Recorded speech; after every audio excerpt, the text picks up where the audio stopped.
5 kejanggalan kasus kopi sianida. Yang pertama, kandungan sianida dalam tubuh Mirna. Ahli patologi forensik RS Cipto Mangunkusumo, Jakarta, Dr. Jaja Surya Atmaja adalah sosok yang pertama kali memeriksa jenazah Mirna.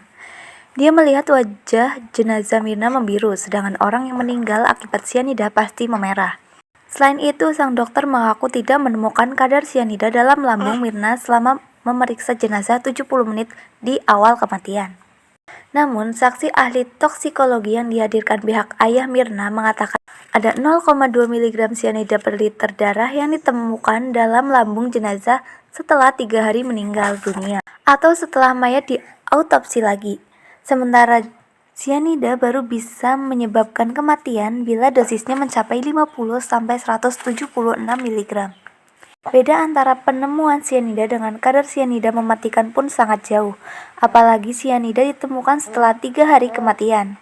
Dalam persidangan awal, jaksa menuduh Jessica meracuni Mirna dengan sianida dalam kadar tinggi, yakni 5 mg yang dicampurkan dalam es kopi Vietnam.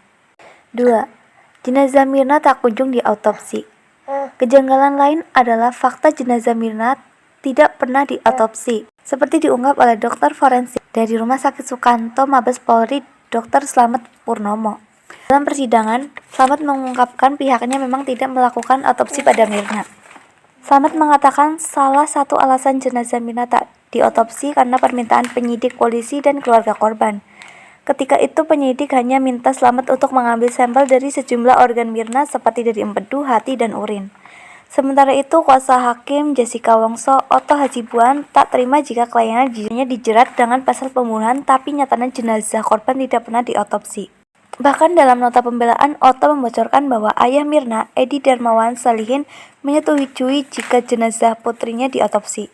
Menurut dia, tanpa dilakukan otopsi, mestinya kejahatan kriminal Jessica secara otomatis tidak terbukti. Nomor 3. Saksi ahli Beng Beng Ong mendadak deportasi.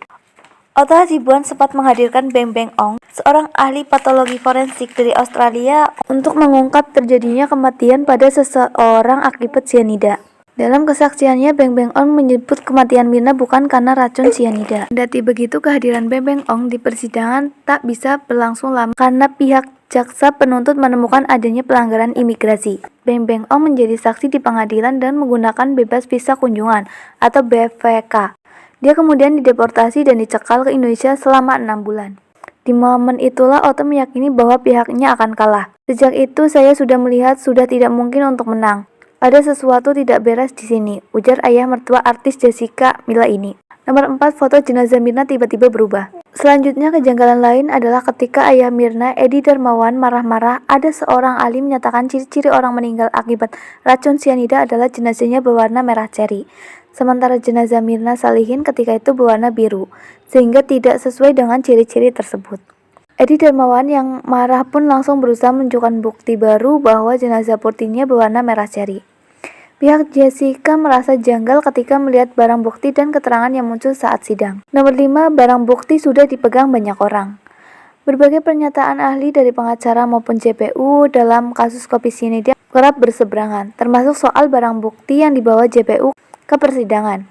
Salah satunya adalah barang bukti kopi bersianida.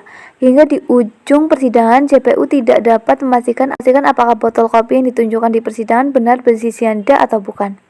Kejanggalan itu terjadi karena barang bukti kopi sianida sudah dipegang oleh banyak orang. Menurut keterangan bartender Cafe Olivier, Yohanes, dia mengaku menuang sisa kopi Mirna dalam botol air mineral yang terbuat dari kaca. Dia melakukan hal itu usai diminta manajer bar kopi Olivier, Dewi Siagian, untuk memindahkan kopi tersebut. Otto meragukan keaslian kopi dalam botol yang menjadi barang bukti. Dia curiga kopi bukan berasal dari sisa kopi beracun yang diminum Mirna. Perubahan warna kopi dalam botol diduga karena lama menyimpan sejak peristiwa kematian Mirna terjadi. Meski kopi dalam botol telah berubah warna, Dewi meyakini bahwa botol kopi itulah yang dibawa polisi untuk diperiksa ke Puslap 4 Polri.